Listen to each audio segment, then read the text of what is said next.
This Restoration Today special series highlighting women in leadership is brought to you by Spot On Solutions. SOS is the leader in digital marketing for cleaning and restoration companies.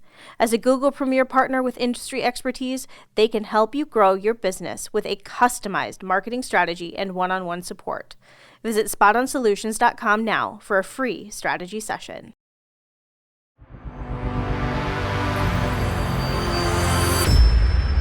Welcome to a fresh episode of the Restoration Today podcast. Hey, if you're liking what you hear, please leave us a review. We would really appreciate it. All right, Chelsea, thank you so much for joining me. I super appreciate it. So I'm hoping that you can start us off by sharing a little bit about your background and journey in the restoration industry so far. Okay, so my dad started the company about 40 years ago. He started it out as a handyman service. He was running it out of his grandmother's basement and his mother's Volkswagen.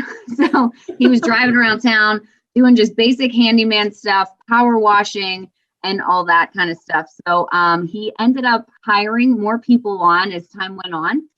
And he grew into what it is today. So he got into restoration, I'm going to say about 25 years ago. Just out of a necessity, had a lot of adjuster friends, and they were looking for a contractor to help them. And so that's the direction he went. So we still have both sets of services. So we still do remodeling as well as restoration. So about 10 years ago, I came into the business, and truly out of just a unique opportunity. After my husband and I got married, we were living in Pittsburgh, and we decided that this may be a good avenue for us. You know, we want to have kids and stuff to move back home into the Johnstown area, which is about an hour and a half from Pittsburgh. So my dad really did not have any type of plan, no generational plan. He was, and he still is at the office every single day, but not really running the day-to-days of the business. He had someone that was doing that for him. He kind of just went on to other ventures, which he liked, into real estate and things like that. But there definitely was a need. There was no growth really happening in the company. Nothing was really changing and shifting. By that time, he had 3 locations across the state. So we service kind of the central part of the state. And there was a need for something different. It was apparent. So that's when I came into the business with no real background in construction besides all the little jobs that I went with him when I was a little girl, and doing that. I was working in commercial real estate after college at the time.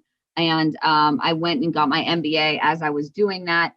So I definitely had that business acumen building within me. And I was working at a Fortune 500, which was a super well organized, rated, and still rated one of the top places to work. So culture was great. So I came from that and realizing how important that was in the success of the business, of the company, of the employees, and all that. So okay. All right. So you came back and you kind of started working in the company. Was there a clear point where it was like, okay, time for Chelsea to come into this leadership position, or was it a little fluid there for a while and no official, like, here's what's happening? It was not clear. And in looking back, that was probably one of our biggest mistakes, and why it gave us so much trouble in the beginning for that shift. Me coming in, 1, as a child, and 2, as a daughter, was difficult for people to grasp. She's not in construction. Why is she here? What is she going to be doing? You know, what's the point of her being here? And that was difficult for people to understand. And, I don't think it was, while I knew, and my dad knew what the goal was in me actually running and organizing the business, it wasn't really pushed down the path. It wasn't spoken about out loud directly. And honestly, it was because we were caring too much about other people's feelings, which is a problem. If you let other people's feelings dictate how you're going to run your day, your life, your business, you're going to have a problem, because everybody else's influence can't influence how the business is going to run. But honestly, we worried, and we tried to avoid really tough conversations And in doing that, we made it so much worse because there was no clear shift. So I ran with people and I wanted to see what they were doing, understand what they were doing. But again, I'm coming in and I'm feeling guilty because I'm like, well, maybe I should be doing this and maybe I should be doing that. And putting myself in different directions where if there was that clear, hey, this is what's occurring, I think it would have been a lot easier for us. Okay. All right. So when we were together for Violin's Women in Leadership event, you also talked about how, I guess I don't know if this still happens, I'm guessing not, but at some point during this transition, people would go to your dad and talk about you and be like, did you know what Chelsea's doing? So how did you handle that? And how did your dad handle that? Did he have your back? How do you handle something like that? Yeah. So, what's funny? I was actually really neutral about it. I don't get too worked up over what people say about me or anything. That's just always been how I've been. So when they were going to him, it was like, okay, I knew that it was happening. I knew that it would occur. It's just one of those things that like, okay. And the good thing about it was that he would take in the information and he would come to me and tell me, this is the conversation that happened and this is what's going on. And not as a directive, not as saying you better do something about it, or, you need to like refocus or rethink about what you're doing, or you need to change this process. He would just say, here's the info, do what you want with it. And that was great because you can't have two bosses. You just can't. There has to be one clear person setting the expectations and saying where the path is going, and that was really nice. And he also didn't tell them, what to do, what to say or anything. And he would, why don't you go talk to Chelsea about this? Oh, she's not listening, or, that kind of stuff. And then I would eventually have to approach people on it. So that part of it was really well handled, but it occurred for a long time, because they would go to him maybe before I would get in, or if I would be out doing something else, they would go to him, or if something was happening, this is what we have to do, but this is what's happening because of that, telling him all the things wrong with the process. As long as I kept him well informed of what was occurring, like why I was doing certain things, it was much better.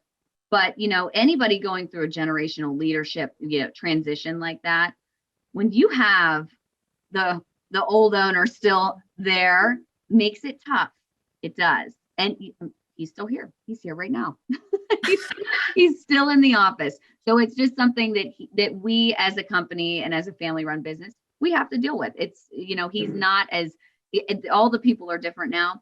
So they know to come to me, but they still have that respect level for him because they know he started the company. They'll still discuss things with him and think, but they know that, if it's not on the same path that we're supposed to be going on, we're not doing it, Yes. Okay. So what are some of the big lessons that you learned through this process over the last 10 years and like the big takeaways? So my biggest takeaways, and I still go through this every day. It's part of I feel like my position here is that without a team and without people behind you, either supporting you, buying into what you're saying, the vision and the mission, the values of the company, you're not going to get very far. It's like you're throwing everybody in a wagon and you're just pulling them. That's not going to work. You can't have one person pulling the whole company. You need help. And I think that when I went through these things, I felt alone sometimes in it. And there were few people that I had that were supporting me and helping me, but I needed to just part ways with people. And it's a relationship with them. The employee-employer relationship is it's a marriage. You're with these people all the time. And if you are not happy in what you're doing, it's not helping the relationship at all. And it's not helping the overall company, the overall family function of the company. And I needed to part ways with people much sooner than I did. And I think that if I would have done that, even though it would have been super hard, it would have helped me get to where I was going quicker. We're here now. And we still go through transitions. There are people that come here and they're super excited about what they're doing. And then sometimes it just fades out. COVID was a huge thing on, on the impact on people's personalities and emotions and what they wanted to do. And that's okay. That separation and moving on is okay. And it's hard to get over that, because a lot of these people have been here since I was a little girl. And that respect level, you look at them as more of a father or mother figure versus an employee and a business that you're having to run. That was hard, but you have to be able to kind of just get out of that, separate yourself from that. The relationship isn't working. It's time to move on.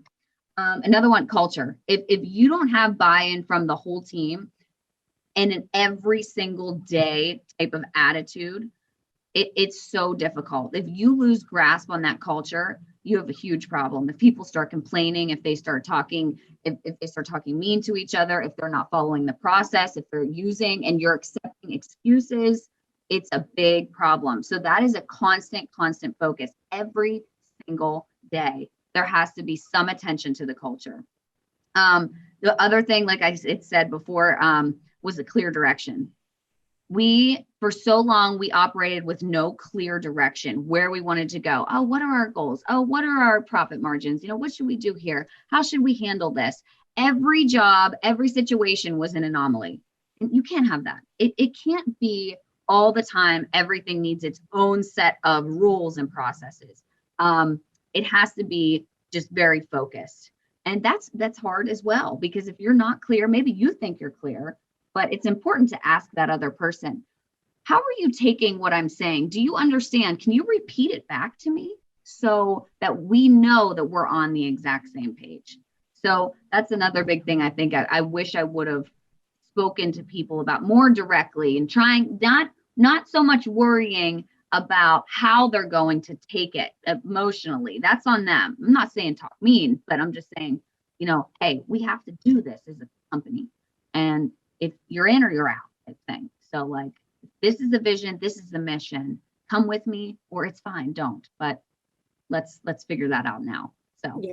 Okay. So I want to go back to this first point that you were talking about here, because I know that some of the people that parted ways with the company were A players, right? You had we're not talking just people that were like, this isn't for me. Like they maybe kind of worked, they maybe kind of didn't. Yep. Like you had some A players that this ended up not working out with, right? Like what did that look like? How hard was it to see some big performers go then? And how does that translate into being a good thing later?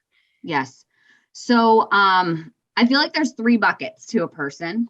There's talent, which we had, like you said, we had those A players and they hold the talent, right? So they're selling, they're great with the customer. They're following processes. They know what's going on. They know construction. They're able to work on the computer. They understand what's expected of them. That core talent is so important. You also have passion. So what they love, what do they not love? There's certain aspects of the job maybe they love, don't love. And then the mission. So the mission of the company, are they results driven? Do they know why it's important to hit certain profit margins and all those things?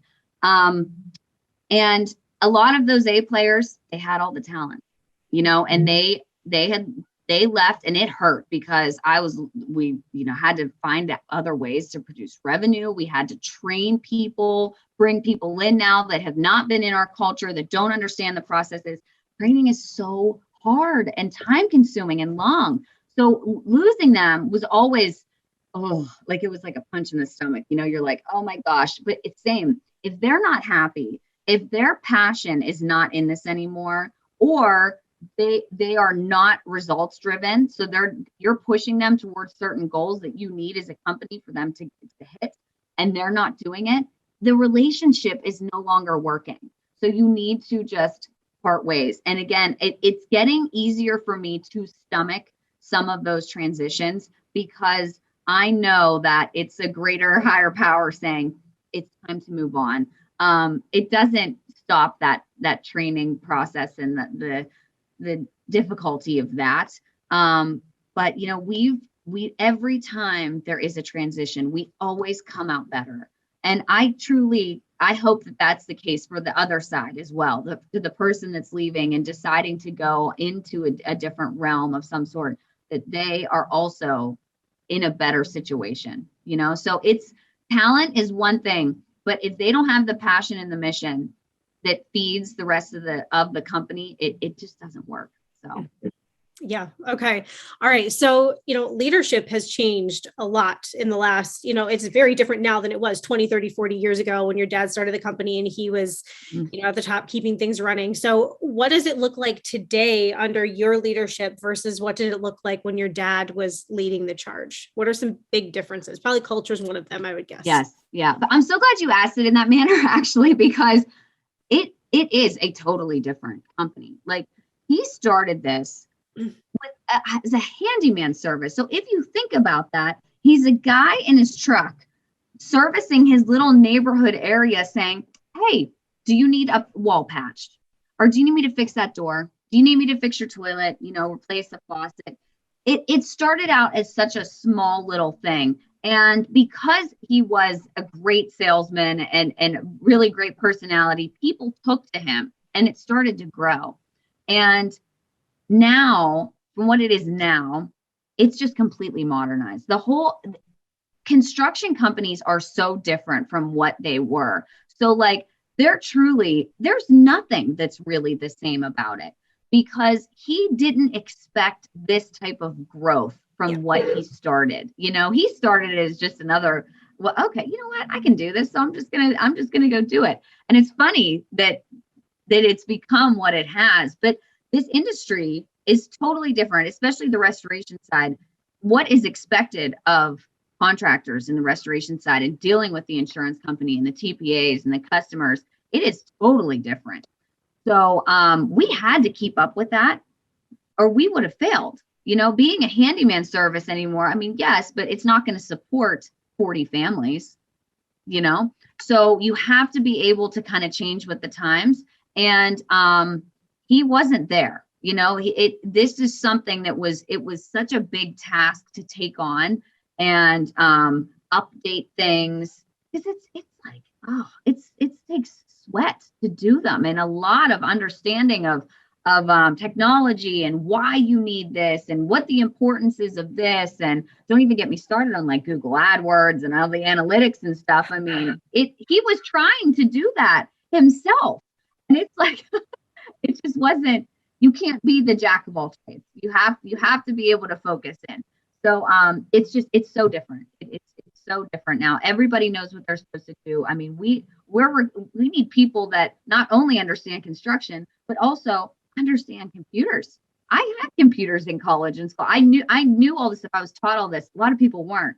So that's, you're kind of toying with two different crowds here. So yeah, I totally agree. And the whole like our generation and generations younger than us have a totally different expectation of what work looks like, and company culture. Like, culture wasn't even a word a decade or two ago at all. Like, nobody had, people wanted to just clock in, clock out. This is my paycheck. It's so different now with technology and everything you said. It's a completely different ballgame now. Yes. And, we still have people like that, and that's okay, because it's not up to me to change what they want to do and how they want to do it and live. But ideally, I want them to love it, right? I don't want them to come to work and say, oh, this sucks. Like, why am I doing this? I want them to love it. And that's why I believe that culture, it is so important. Now, we are in an industry where you can't work from home. Think about it. Mm-hmm. Like, you need people out working to accomplish these tasks. And with this shift, it has been hard, because while maybe our estimators can work from home, they still have to go out and see the jobs and write the estimates and deal with the customers and stuff. People still want to see your face, especially after they've gone through significant losses. They don't want to deal with somebody on the phone that they've never met. So you're still going out and doing that. And that's a difference in this industry, so it's not it'll never be fully modernized to the point where we can all just sit at home and let robots do our work for us. No. Yeah. Okay. So that's different in the people that you're attracting, right? So like, I'm not saying that this whole generation, that's what they want, but you have to find the right people in that generation that don't want to work from home and don't want to sit at a desk, the ones that want to use their hands and get out to do. Yep, I agree. And there are all of those people. Everybody has a different expectation of what work and life looks like. So yes. Yep. Okay, so before we wrap it up, what advice would you give other people going through a generational leadership change? This is such a huge thing in this industry, so many family businesses, and I've definitely heard stories about how difficult it is. So any wisdom you have for people going through it? So some of the wisdom I would have would be that every company is totally different. I've talked to other generational leaders as well. I've read a lot, I've listened to a lot of podcasts, joined groups with generational leadership, and every single company is so different. Some are organized, some aren't. Some have these very obvious transitions of, okay, this person's been working in the business for many years. They're obviously going to take over. While, like in my situation, it was cloudy. No real understanding of who was going to take over. Some have very developed revenue streams with structured processes and all the values and all these things, while some don't at all. And as that new generation coming in, there is a shift, there's a change. And just like in any big corporation, if there's a change in leadership, there is a change down the line, and that's okay. Like, accepting that there's going to be a change for both generations is really, really important, because the one that built it may have a really hard time saying, well, why are you going to shift it in that way? I've worked so hard to get it to this way. And, there has to be an acceptance of that. It's like a bittersweet type thing. Another thing is try not to focus on what you don't have. I did a lot of that when I came here. I focused on like, oh my gosh, we don't have this in place and we don't have this. And if I only had this, if I had this person, if I could do this. And when you do that, it tends to bring up more of the same. So when you focus in on the good things or where you want to go, so goals in getting there, you're going to let behind those negative or bad views of certain situations or ideas or tasks that are currently in place. You're going to kind of shift over to where you want to go, but making sure that that is clear. You can't just keep it in your head. It has to be out there for everyone, because if you have an idea in your head and you're not telling anybody, well, you can't get mad if that person's not following your vision, if you don't talk about it. And know that that's a lot of theory stuff, right? It's a lot of business theory. You learn about it in college and stuff. But, for my dad, he didn't learn about business theory and why you have to have these things and why they're so important for someone's emotion and their motivation and things like that. But they are super important. And you're not just a construction company. I mean, this, like I said, this is a totally different industry now where you have to take those things seriously, or you won't retain top talent and you won't get people coming here, and you won't have people that are happy in their passion and their mission towards the things that you would ideally like them to have. Okay. So what does your dad's day-to-day look like? He's still there. He's still there every day. So what are the roles now? So to be honest, I have 2 children. And so my dad will spend time here, and then he'll go and he'll help with the kids. So my mom watches them a few days a week, especially now in the summer while they're not in school. And that's nice, because he's giving them the attention that the same type of attention that I had as a child with him, and giving them all his other good talents, so fishing and hunting and showing them how to do different things and gardening. And he really enjoys that. That is really good time well spent, with the third generation, possibly. And they love it. They appreciate those things. They look forward to when he comes home at lunch, to go and do those things with him. But for the few hours that he does operate, he is mostly into real estate now. So industrial properties and things like that. That requires property management and tenant and all that kind of stuff. And he enjoys that now. And that's good, because this started to get tough, as it does. It's a tough business. So it's nice to have someone fresh and eager and ready to take on, the issues and the tasks and all these processes that he was like, oh. So I did all that.